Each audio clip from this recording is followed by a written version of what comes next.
A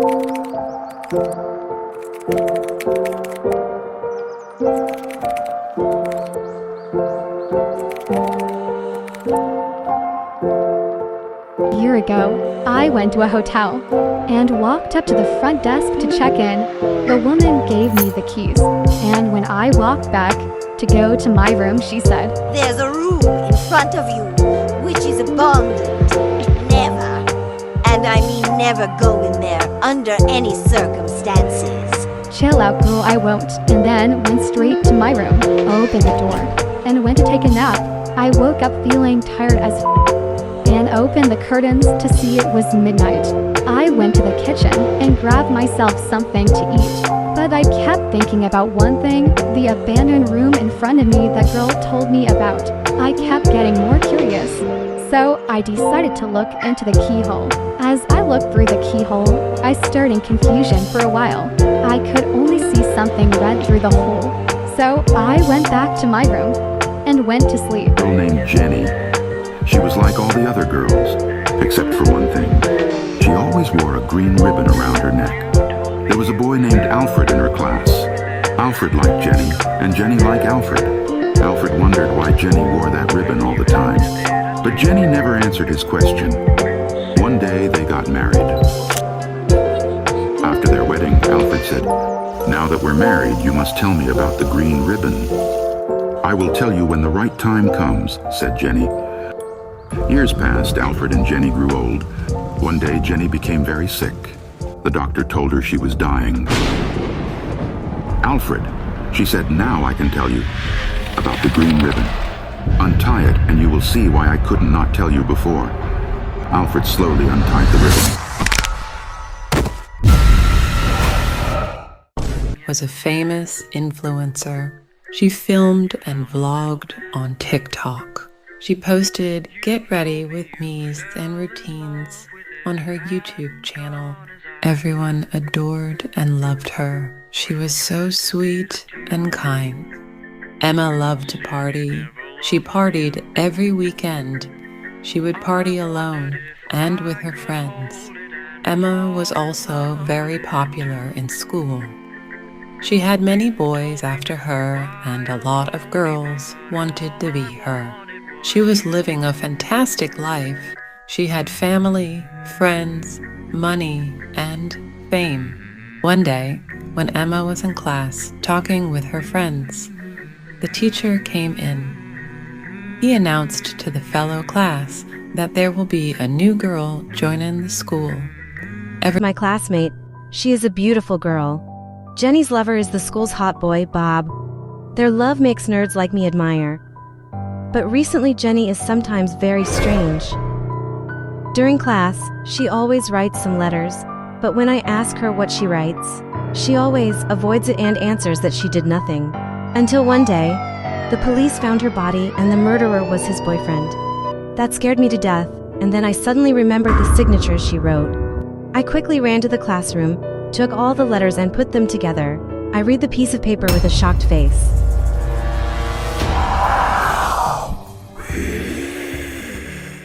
Please like and subscribe to watch more of my story. Friends since we were little kids.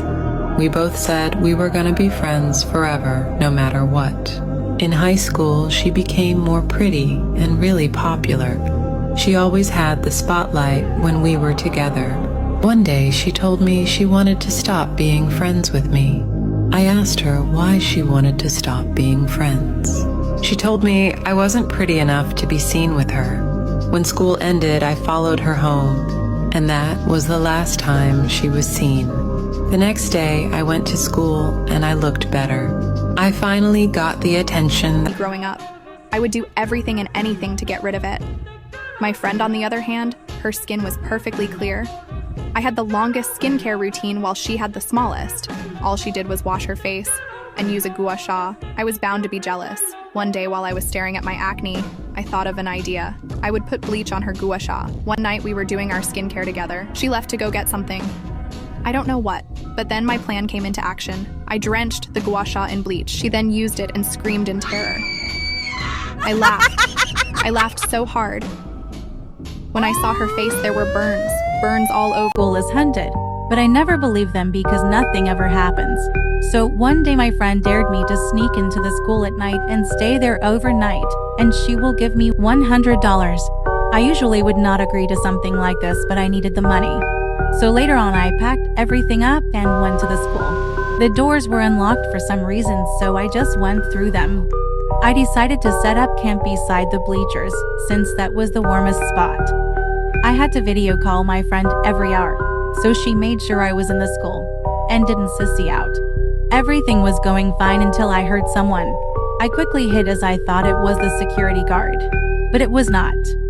It was him. Growing up, I had a best friend named Olivia. We played games together and took photos together. We were practically inseparable until one day, Olivia went missing. It was all over the news, and I hoped they can find her as soon as possible. A week later, they revealed that she had been murdered. 5 years later, and I'm now in high school. I had a new best friend. Her name is Willow. We had a lot in common. She made me feel quite familiar, like we'd known each other from a previous life. It was on her birthday. She invited me to her house. We laughed and had fun until I saw the picture of me and Olivia hanging on the wall. In a small apartment in Paris. I casually went to school every day, but I didn't have many friends, although that didn't bother me. One day, as I was returning home, I stopped at the nearest boulangerie because I was hungry. My mom didn't pay a lot of attention to me because of work. I asked her for permission to go to the park to clear my mind, and she agreed. When I arrived there, I saw 2 twin girls. They were drop-dead gorgeous, and I kept staring at their bright blue eyes. Hello, we are Vivi and Mimi, let's be friends. They said, and I gladly accepted. Every day after school, I would meet them at the park. Hello, Clara. Vivi and Mimi were my only friends from now on. We all enjoyed spending time with nature and talking about it. One day it started raining. The twins recommended to visit their house. I've always felt uneasy around my mother. She showered my younger brother Harry with endless affection, while I was met with cold indifference. I never understood why, but from the time I was little, it seemed as though all of my mother's love was reserved for Harry, and I was invisible, a shadow in my own home. Then, everything changed on that fateful morning. Harry suddenly vanished. Our family was shattered by his disappearance. But not all of us were broken in the same way. My mother seemed devastated, crying endlessly, blaming herself for his loss. But deep inside, I felt a gnawing sensation. Something told me there was a dark secret hidden behind her grief.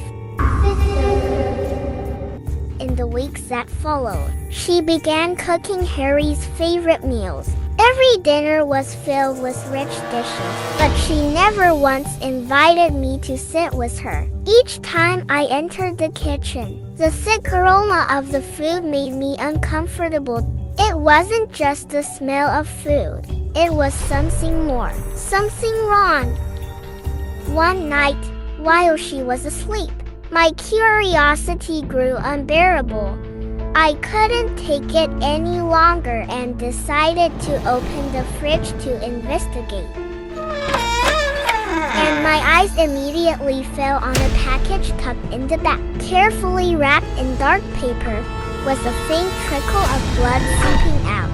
Cold sweat formed on my forehead as I reached for it. It was part of a human body. A part of Harry.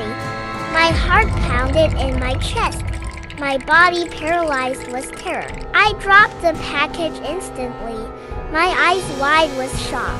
In that moment, I felt a cold chill run down my spine. When I looked up, my mother was standing at the kitchen doorway, her face twisted in a chilling smile, as if she had known all along that I would discover this horror. Did you find something, honey? The way she spoke made my fear grow even more than the grotesque sight in front of me. She took slow, deliberate steps toward me, and the shadows around us seemed to thicken. Her smile remained fixed, and I realized in that moment I was no longer her daughter. I wasn't part of this family anymore. I was her next prey in this twisted, sinister... My crush, Liam. But the only issue was my friend Eliana also liked him. She was prettier than me and more popular. Eliana and I were walking when Liam gave flowers to her. I felt betrayed. Eliana always bragged about her and Liam.